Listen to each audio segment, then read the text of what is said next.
আসসালামু আলাইকুম। সুপ্রিয় শিক্ষার্থী বন্ধুরা, আশা করি আল্লাহর অশেষ রহমতে সবাই ভালো আছো, সুস্থ আছো। নিজ নিজ গৃহে অবস্থান করছো।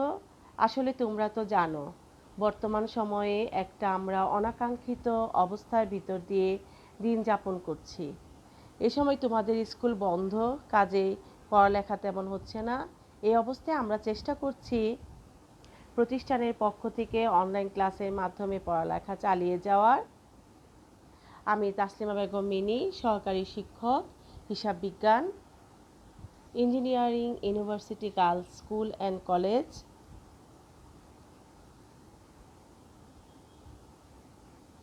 শ্রেণী দশম, বিষয় হিসাব বিজ্ঞান।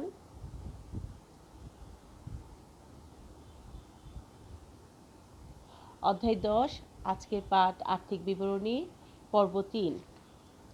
আমার প্রিয় শিক্ষার্থীরা, তোমরা এসএসসি পরীক্ষার্থী। আমাদের এই ক্রান্তিকাল পার হয়ে আমরা সুন্দর সময়ের অপেক্ষা করছি। ইনশাআল্লাহ আমরা সেই সুন্দর সময়ে আসব। তোমাদের নিয়ম অনুযায়ী হয়তোবা পরীক্ষা কর্তৃপক্ষ কী সিদ্ধান্ত নেয়, কীভাবে হবে, সেগুলো একান্তই কর্তৃপক্ষের এবং দেশের যারা দায়িত্ব নিয়ে আছে তারা সিদ্ধান্ত নেবে। কিন্তু তোমরা শিক্ষার্থী হিসাবে কিন্তু তোমাদের পাঠদান কার্যক্রম নিয়মিতভাবে চালিয়ে যেতে হবে। এটা কিন্তু তোমাদের দায়িত্ব। তাহলে আমি তোমাদের ক্লাস টিচার এবং শিক্ষক হিসাবে তোমাদের কাছে এটা আমার অনুরোধ যে তোমরা বাসায় সুন্দর একটা রুটিন করে নিয়মিত তোমাদের পাঠদান চালিয়ে যাবে। আমি আর্থিক বিবরণীর পর্ব 3 অর্থাৎ আমরা অনুপাত বিশ্লেষণের উপর অঙ্কগুলো সাজিয়েছি। আমি অনুপাত বিশ্লেষণের অঙ্কের সমাধানে যাওয়ার আগে আমি একটু সারসংক্ষেপ বলে নিচ্ছি। গত ক্লাসে এইগুলো আলোচনা করেছিলাম, তারপর আমি একটু আলোচনা করছি।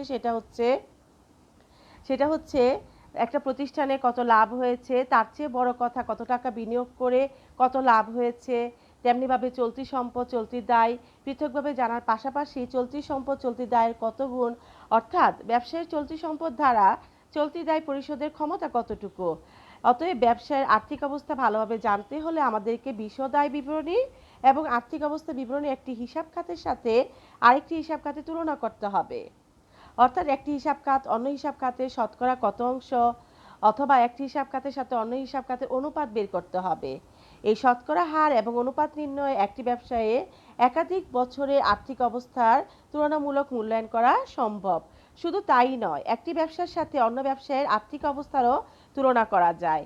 আমি তোমাদেরকে কাজ হিসাবে আমাদের পাঠ্য বইয়ে একটি অঙ্ক বাড়ি কাজ দিয়েছিলাম। সেই বাড়ি কাজ এবং আমাদের পাঠ্য বইয়ের সৃজনশীল 9 নম্বর কোশ্চেনটা আছে, আমরা সেটি করব আজকে। তাহলে আমার প্রিয় শিক্ষার্থীরা, তোমরা বোর্ডের দিকে লক্ষ্য করো, আমি অঙ্কটি সমাধান করে দিচ্ছি। তোমরা তোমাদের প্রত্যেকের বাড়ি কাজের খাতাটি মিলিয়ে নাও এবং পরবর্তী অঙ্কটি যখন আমি সমাধান করব তোমরা একটু মনোযোগ সহকারে অঙ্কটি খেয়াল করবে। শিক্ষার্থীরা লক্ষ্য করো, আমাদের বাড়ি কাজ ছিল হচ্ছে 170 পৃষ্ঠার কাজ। এখানে চেয়েছে নিম্নোক্ত তথ্যাদির ভিত্তিতে নিট মুনাফার অনুপাত। তাহলে নিট মুনাফার অনুপাত আমাদের সূত্রটা কি? নিট মুনাফার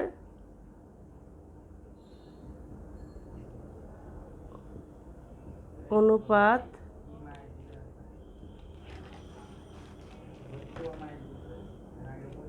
নির্ণয়ের সূত্র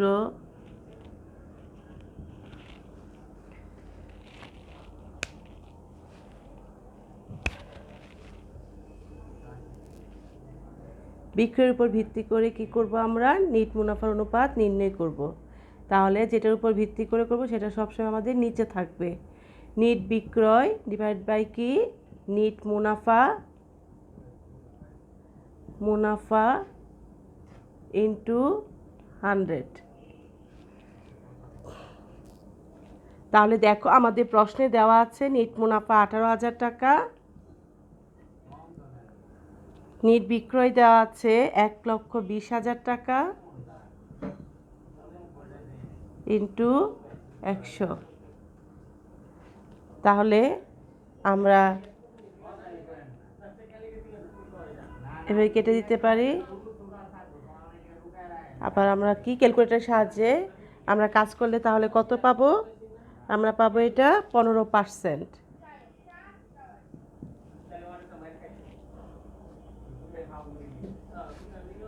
তারপর চেয়েছে বিনিয়োজিত মূলধনের আয় অনুপাত, বিনিয়োজিত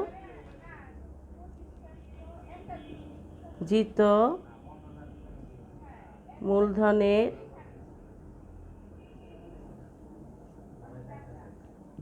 আয়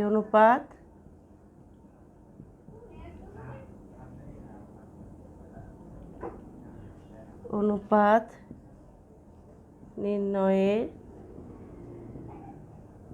সূত্র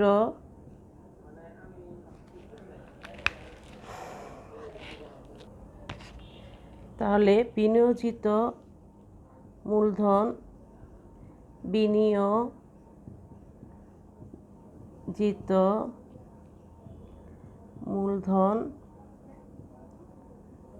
ডিভাইড বাই কি নিট মুনাফা ইন্টু 100। তাহলে আমাদের প্রশ্নে কি আছে? আমাদের প্রশ্নে নিট মুনাফা তো আমরা পেয়েছি, আগের নিট মুনাফার অনুপাত নির্ণয় করতে গিয়ে দেওয়া আছে প্রশ্নে কত 18,000 টাকা। আমাদের বিনিয়োজিত মূলধন দেওয়া আছে 1 লক্ষ টাকা। 100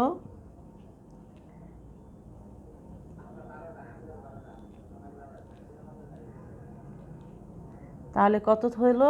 18 থাকলো, আমি শূন্যগুলো কেটে দিলাম, তাহলে 18% ইন্টু 100, তাহলে 18% আমাদের। তাহলে আমরা নিট মুনাফার অনুপাত নির্ণয়ের সূত্রটা যেটার উপর ভিত্তি করে নিট বিক্রয়ের উপর ভিত্তি করে হবে, এই জন্য নিট বিক্রয়টা নিচে, নিট মুনাফা ইন্টু 100। বিনিয়োজিত মূলধনের আয় অনুপাত নির্ণয়ের সূত্র বিনিয়োজিত মূলধনের উপর ভিত্তি করে হবে, বিনিয়োজিত মূলধন ডিভাইড বাই নিট মুনাফা ইন্টু 100। তাহলে আমরা কত পেলাম? নিট মুনাফার অনুপাতের হার পেলাম আমরা 15%, বিনিয়োজিত মূলধনের হার পেলাম আমরা 18%। তারপর চেয়েছে আমাদের চলতি অনুপাত ও তারল্য অনুপাত।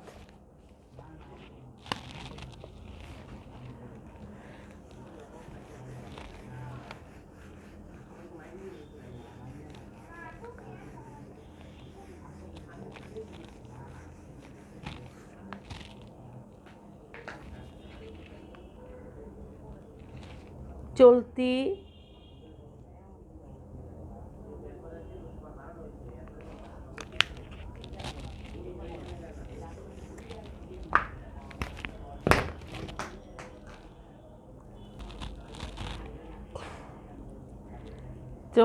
অনুপাত নির্ণয়ের সূত্র। তাহলে কি হবে? চলতি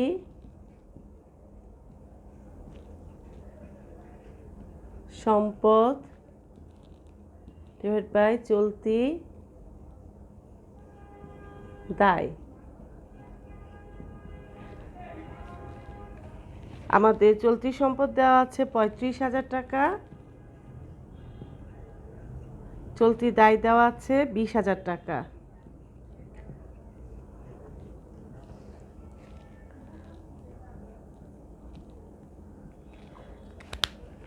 তাহলে 35 ভাগ 20 1.75 ইস্টু কি 1। তারপর হচ্ছে তারল্য অনুপাত নির্ণয়ের সূত্র। তারল্য অনুপাত নির্ণয়ের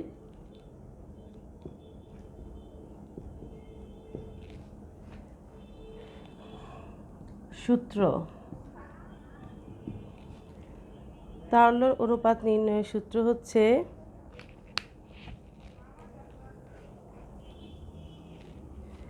চলতি সম্পত্তি মাইনাস মজুত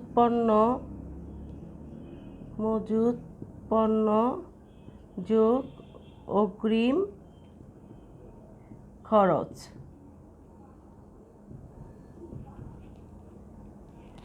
মজুত পণ্য অগ্রিম খরচ দ্রুত নগদে রূপান্তর করা যায় না বলে এটা চলতি সম্পত্তি থেকে কি করতে হবে?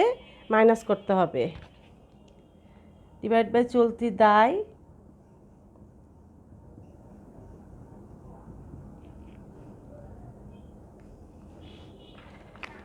চলতি সম্পত্তি আমাদের কত আছে? 35,000। চলতি দায় আছে আমাদের 20,000 মাইনাস আমাদের প্রশ্নে মজুত পণ্য আছে কত? 5,000। কোনো অগ্রিম খরচ দেওয়া নেই, তাহলে মজুত পণ্য হচ্ছে 5,000। 35,000 থেকে 5,000 টাকা মাইনাস করে পেলাম 30,000 টাকা। 20,000 2 3 সমান 1.5:1।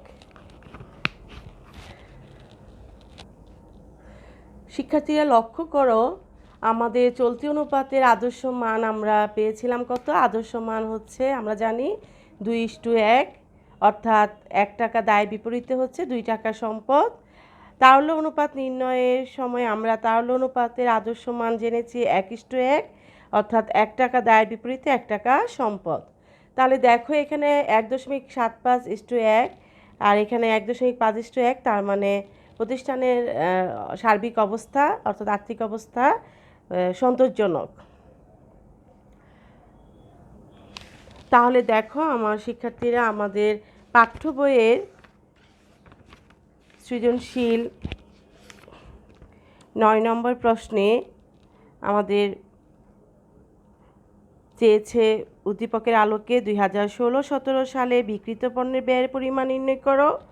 2016 সালে নিট মুনাফার অনুপাত ও বিনিয়োজিত মূলধনের আয় অনুপাত নির্ণয় করো। গ প্রশ্নে বলেছে প্রতিষ্ঠানের 2017 সালের স্বল্পমেয়াদী দায় পরিশোধের ক্ষমতা যাচাই করো। তাহলে তোমরা আমাদের পাঠ্য বইয়ের পৃষ্ঠা 177 বের করো, আমার সাথে সাথে অঙ্কটা বোঝার চেষ্টা করো এবং নিজেরা করার চেষ্টা করো। তাহলে লক্ষ্য করো,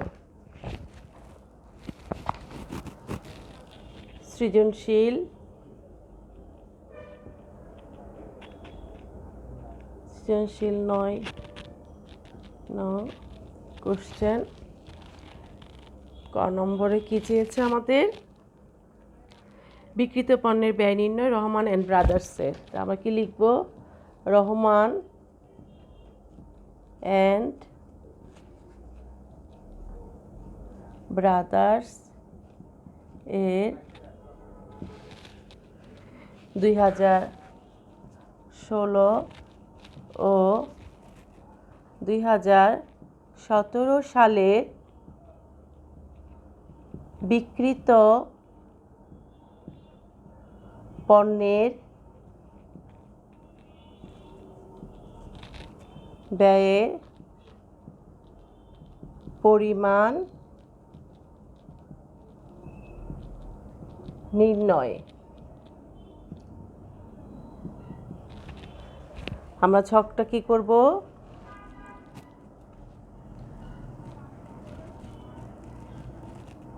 দুই হাজার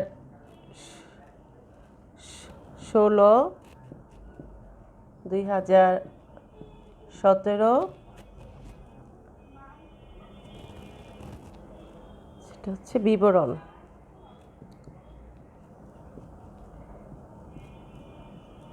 হচ্ছে টাকা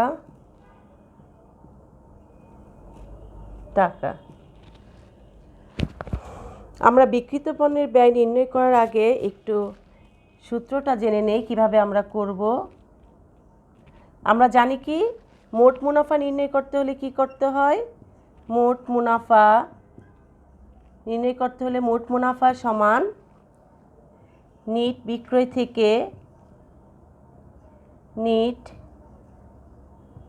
থেকে আমরা কি করি? বিক্রিত পণ্যের ব্যয় বাদ দিই। বিক্রিত পণ্যের ব্যয়, নিট বিক্রয় থেকে বিক্রিত পণ্যের ব্যয় মাইনাস করলে কি পাই আমরা? মোট মুনাফা পাই। তাহলে বিক্রিত পণ্যের ব্যয় যদি আমরা নির্ণয় করতে চাই তাহলে কি করতে হবে?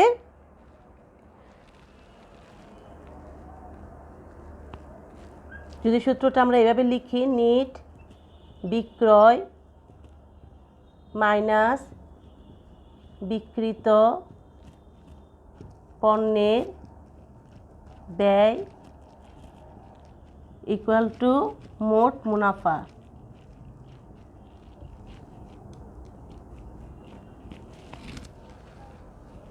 তাহলে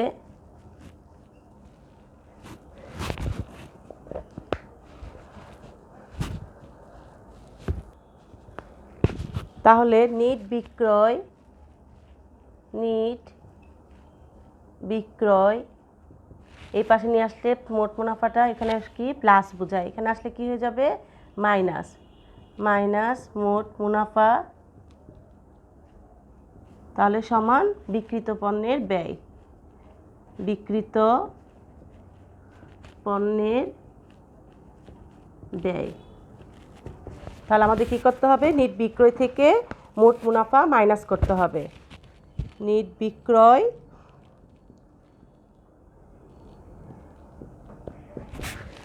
আমাদের প্রশ্নে 2016 সালে নিট বিক্রয়ের পরিমাণ দেওয়া আছে হচ্ছে 90,000 টাকা, 17 সালে দেওয়া আছে 92,000 টাকা, মাইনাস মোট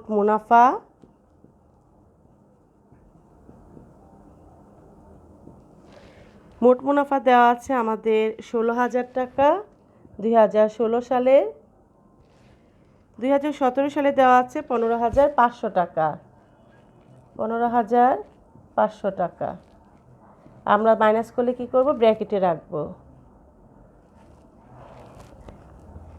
তাহলে 10 থেকে 6 বাদ দিলে কত পাচ্ছি 4, 9 থেকে 2 বাদ দিলে 7, 74,000 টাকা। এইখানে 500, 6, 76,500 টাকা। এটা কি পেলাম তাহলে আমরা, বিক্রিত পণ্যের ব্যয়। বিক্রিত পণ্যের ব্যয়।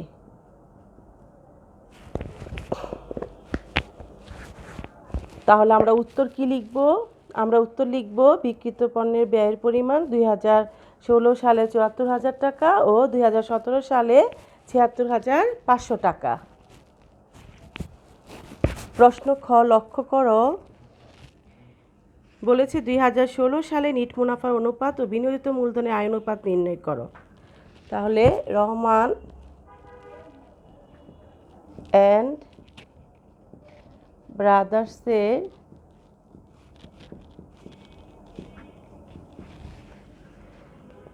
ব্রাদার্সের 2016 সালের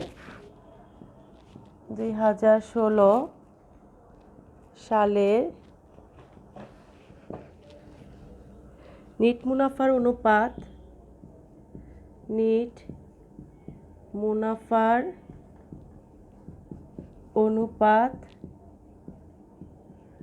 ও বিনিয়োজিত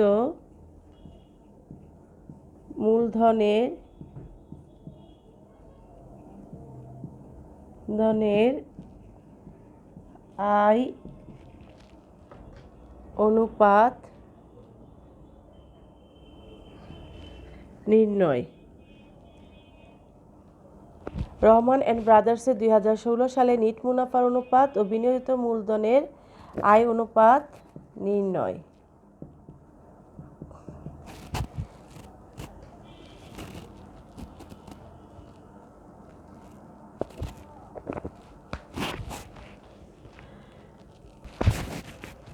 নিট মুনাফার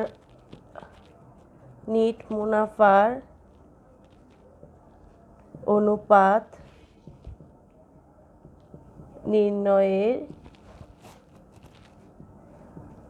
নির্ণয়ের সূত্র আমরা একটু আগে যে অঙ্কটা করলাম ঠিক একই নিয়মে। আমাদের সূত্রটা কি, নিট মুনাফা নিট বিক্রয়ের উপর ভিত্তি করে, তাহলে নিট মুনাফা ইন্টু 100।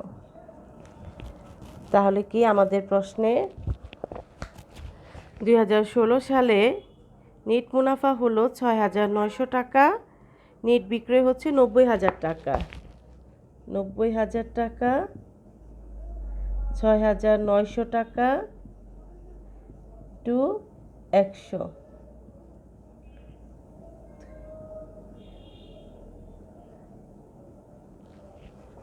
7.67%। যেহেতু আমরা 100 দিয়ে কী করছি, জন্য কী হবে, এটা হার, নিট মুনাফার অনুপাতে হার। তাহলে কত? 7.67%। 7.66 আসছিল, আমরা 1 ধরে নিয়ে 67 লিখব। তারপরে আসো আমরা বিনিয়োজিত মূলধনের আয় অনুপাত নির্ণয় করি।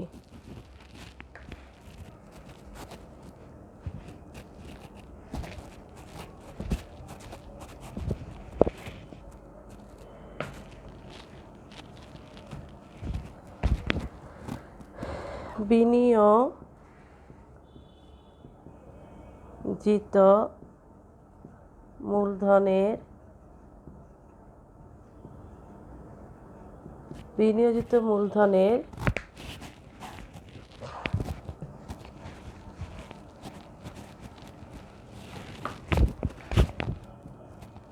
আয় অনুপাত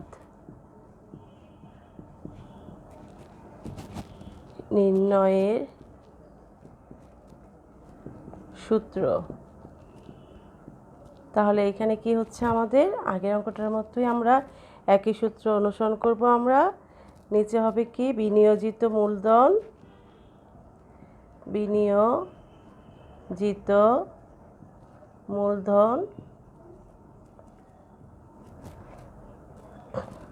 হচ্ছে নিট মুনাফা ইন্টু 100। তাহলে 2016 সালে বিনিয়োজিত মূলধনের পরিমাণ প্রশ্নে দেওয়া আছে কত? 50,000। নিট মুনাফা দেওয়া আছে 6,900 ইন্টু 100। তাহলে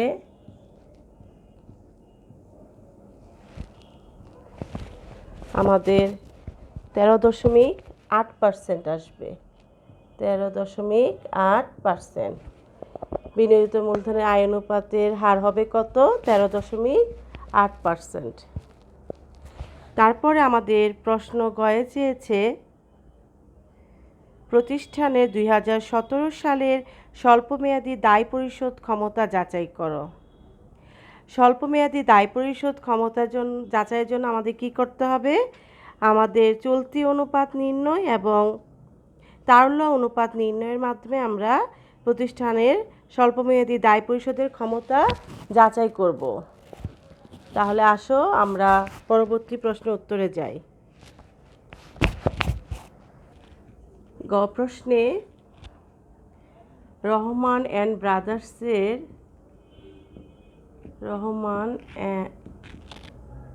ব্রাদার্স এর 2017 সালের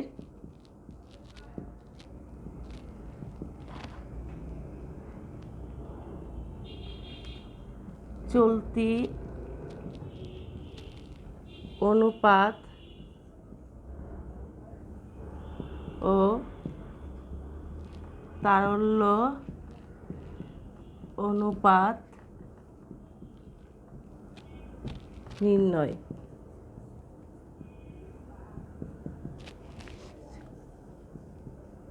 চলতি অনুপাত নির্ণয়ের সূত্র আমরা কি জানি? চলতি সম্পদ ডিভাইড বাই চলতি দায়।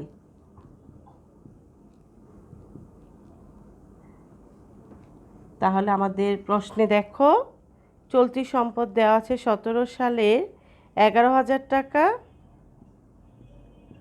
চলতি দায় দেওয়া আছে আমাদের 9,500 টাকা। তাহলে কত হচ্ছে আমাদের?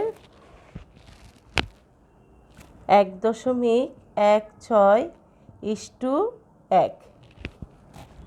তারপর তারল্য অনুপাত নির্ণয়ের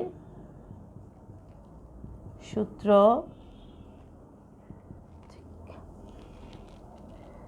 চলতি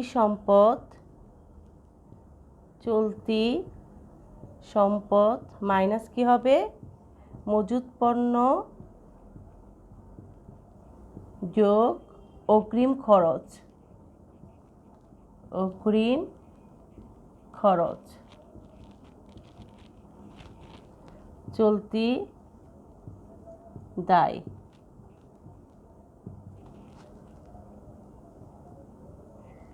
চলতি সম্পদ আমাদের দেওয়া আছে কত, 11,000 টাকা, মাইনাস মজুত পণ্য দেওয়া আছে 1,200 টাকা। এখানে কোনো অগ্রিম খরচ নেই প্রশ্নে, তাহলে 1,200 কিছু নেই, তাহলে কি শূন্য। চলতি দায় 9,500।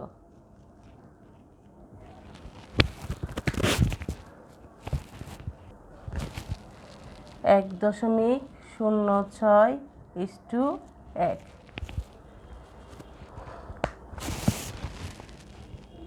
আমাদের চলতি দায় পরিশোধের স্বল্পমেয়াদী দায় পরিশোধের ক্ষমতা যাচাইয়ের জন্য আমাদের চলতি অনুপাত নির্ণয় এবং তারল্য অনুপাত নির্ণয়ের মাধ্যমে আমরা যাচাই করব। চলতি অনুপাত নির্ণয়ের আদর্শ মান কি, 2:1। তারল্য অনুপাতের আদর্শ মান হচ্ছে 1:1। তাহলে আমাদের প্রশ্নে যা ছিল সেটার ভিত্তিতে আমরা অঙ্কটা সমাধান করেছি। রহমান অ্যান্ড ব্রাদার্সে 2017 সালে তার প্রতিষ্ঠানে চলতি অনুপাতের এই পরিমাণ কি হচ্ছে, 1.16:1। আর তারল্য অনুপাত হচ্ছে কত পেলাম আমরা, 1.06:1। তার মানে মোটামুটি সন্তোষজনক। এখানে 2 থাকার কথা, 2:1, এখানে 1:1। তাহলে আমরা সামগ্রিকভাবে চিন্তা করলে আমরা বুঝতে পারছি যে রহমান অ্যান্ড ব্রাদার্সের প্রতিষ্ঠানের যে যাচাই করা স্বল্পমেয়াদী দায় পরিশোধের যে ক্ষমতাটা সেটা মোটামুটি সন্তোষজনক। আমরা মন্তব্য লিখব প্রশ্নের সমাধান করার পরে, তারপর আমরা নিচে মন্তব্য লিখব। প্রতিষ্ঠানের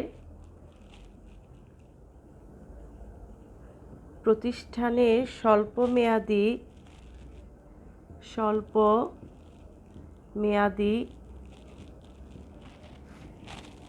দায়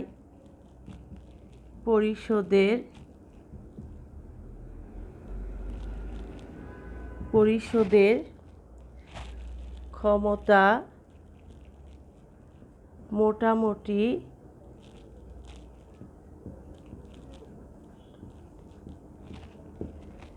সন্তোষজনক।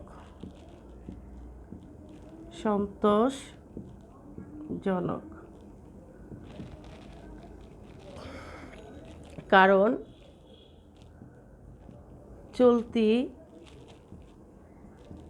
অনুপাত ও তারল্য অনুপাতের আদর্শ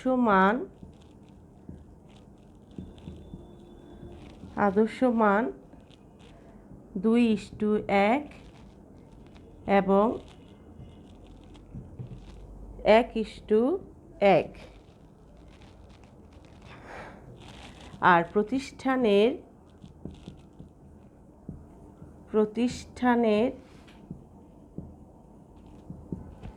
অর্জিত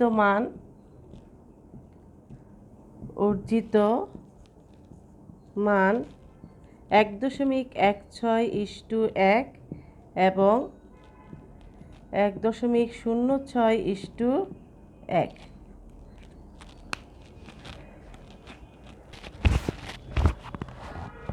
সুপ্রিয় শিক্ষার্থীরা, আমরা এতক্ষণ অনুপাত নির্ণয়ের অঙ্কগুলো করেছি। আশা করি ক্লাসটা মনোযোগ সহকারে যদি খেয়াল করো তাহলে মোটামুটি বুঝতে পারবে। তারপর অঙ্ক যত প্র্যাকটিস করবে তত আস্তে আস্তে তোমাদের কনসেপ্ট ক্লিয়ার হবে। আমাদের পাঠ্য বইয়ে এই সৃজনশীল একটা অঙ্কই ছিল, আমরা এটা সমাধান করলাম এতক্ষণ। এর পরবর্তীতে আমরা বোর্ড কোশ্চেন সমাধান করব। তাহলে শিক্ষার্থীরা তোমরা সে পর্যন্ত ভালো থাকবে, সুস্থ থাকবে। আল্লাহ হাফেজ।